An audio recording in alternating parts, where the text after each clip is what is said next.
अस्सलाम वालेकुम गाइस, कैसे हैं आप सब। उम्मीद है कि ठीक ठाक होंगे, खैरियत से होंगे जी। तो आज का व्लॉग शुरू करते हैं सुबह नाश्ते के टाइम से। तो नाश्ते में सबसे पहले ना मुझे एक साग का ऑर्डर आया बस। तो जल्दी से मैंने साग को तड़का लगाया और फिर इसको ना मैंने पैक करके दे दिया। तो एक ही ये बॉल था तो इसको मैंने फिर बड़े पैकेट में पैक नहीं किया। इसी तरह मैंने बस शॉपर में डाल के ना तो शॉपर को डबल करके तो छोटा जो पैकेट होता है ना जिसमें मैं रोटियां पैक करती हूँ तो उसी में मैंने इसको ना पैक करके तो दे दिया था। तो यहाँ मैं बात करूँगी कि मुझे ना अब फूड पांडा के साथ साथ ना प्राइवेट ऑर्डर्स भी आना माशाल्लाह से स्टार्ट हो चुके हैं। पहले वो फूड पांडा के ज़रिए मेरे से मंगवाते थे तो उनको माशाल्लाह से मेरा खाना पसंद आया, ख़ास तौर पे मेरी रोटियाँ उनको बहुत पसंद है। तो सादा रोटी जो है ना वो मेरे से अब प्राइवेट मंगवाते हैं और ख़ुद ही आके घर से ले जाते हैं। तो उसके बाद मुझे जी दूसरा ऑर्डर आया नाश्ते में ही, जिसमें 3 अंडे पराठे थे, एक साग और एक साथ में पेप्सी थी। तो फिर अंडे पराठे का मैंने ये तैयार किया, 3 अंडे पराठे तैयार किए। सुबह सुबह नाश्ते में पेप्सी है, अपनी अपनी मर्ज़ी की बात है। तो साग को भी तड़का लगा के फ़ौरन से रेडी करके तो ये पैक किया मैंने।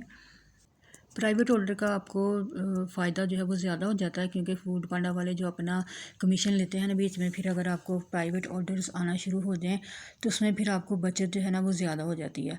तो इसी तरह से कस्टमर बनते हैं, कुछ फूड पांडा के बन जाते हैं, वो भी आपको रेगुलर आपसे खाना मंगवाना शुरू कर देते हैं और फिर कुछ प्राइवेटली भी आपसे लेना शुरू कर देते हैं। सो प्राइवेटली का जो फ़ायदा है ना वो ज़्यादा है। तो दोनों तरीके से ही मुझे ऑर्डर्स आ जाते हैं। अगर कभी फूड पांडा से ना आए तो प्राइवेटली एक दो ऑर्डर्स जो है ना वो डेली का ज़रूर आ जाता है, तो इससे थोड़ी सी बचत जो है ना वो हमें ज़्यादा हो जाती है। तो ये सुबह के नाश्ते के मेरे ऑर्डर्स थे, इनको मैंने रेडी करके रखा। तो साथ साथ मैं घर के लिए भी कुछ पका रही थी। तो पहले तो समझ में नहीं आई क्या बनाना है, फिर मैंने सोचा चले सालन वगैरह तो बना ही हुआ है ना, तो मैंने फिर साथ में ना दलिया देखा पड़ा हुआ था, तो मैंने गुरु वाला दलिया बना लिया अपने खाने के लिए।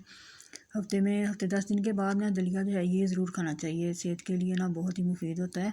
तो मैं ज़रूर बना लेती हूँ। तो गुड़ भी घर में मौजूद था तो मैंने गुड़ वाला दलिया जो था वो अपने खाने के लिए बना लिया, इसे रेडी करके रखा। तो फिर इसके बाद ना मुझे रोटियों का ऑर्डर आ गया, जो कि माशाल्लाह से मेरे अब रेगुलर कस्टमर बन चुके हुए हैं। डेली मेरे से ना वो दोपहर के टाइम पे रोटियां जो है वो मंगवाते हैं। पहले तकरीबन 1 से 1.5 हफ्ता उन्होंने फूड पांडा के ज़रिए ही ऑर्डर किया और अब वो प्राइवेट ही मंगवाते हैं। तो माशाल्लाह से ये मेरा भगवानपुरे का ऑर्डर्स है और वहाँ मेरा ऑर्डर ये जाता है। तो दलिया जब तैयार हो चुका था तो फिर साथ में 7 रोटियाँ थी और एक साग का बॉल था। जब आपकी क्वालिटी अच्छी होगी, खाने का मेयार अच्छा होगा और साथ में आपकी पैकिंग जो है ना वो अच्छे तरीके से होनी चाहिए, तो आपके रेगुलर जो कस्टमर है ना वो बनना शुरू हो जाते हैं। क्योंकि सबसे पहले ना आपकी पैकिंग देखी जाती है। तो पैकिंग अगर पसंद आ जाए तो फिर बाद में खाना भी पसंद आए तो फिर आपके कस्टमर जो है ना वो रेगुलर बनना स्टार्ट होते हैं। और फिर कुछ कस्टमर ऐसे होते हैं जो कि आपके करीब के ही हों तो वो फिर प्राइवेट भी आपसे ले लेते हैं। तो इसके बाद मुझे ना शाम के 4 बज गए थे, तो मुझे ना दही बड़े का ऑर्डर आया। तो दही में मैंने चीनी डाल के ना इसको मिक्स कर लिया, क्योंकि इसमें ना चीनी मीठी जाती है। तो दही भल्ले जो है ना ये मैंने माश की दाल के बनाए हैं, माश की दाल को भिगो के ग्राइंड करके, और बहुत ही सॉफ्ट और स्मूथ से भल्ले जो है वो तैयार होते हैं। तो इसमें मीठी दही जो है यही डलती है। और चटनी मैंने बनाई है इमली, गुड़ और सौंठ के साथ। तो ये चटनी भी बड़ी मज़ेदार होती है। बेसिकली ना ये इंडियन रेसिपी है, लेकिन बहुत ही मज़े की और ज़बरदस्त है। और साथ में इसके है पुदीने की चटनी, हरी मिर्च और पुदीने की चटनी। तो ये डाल के ना ऊपर चाट मसाला डाल के तो बहुत सी ये यमी बनते हैं और मैंने ये अपने मेन्यू में शामिल किए। तो आज मुझे इनका फ़र्स्ट ऑर्डर आया। तो ये था जी मेरा आज तक का व्लॉग।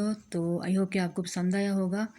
तो जहाँ रहिए खुश रहिए, आबाद रहिए और दूसरों में भी खुशियाँ बांटिए। मिलते हैं कल के व्लॉग के साथ।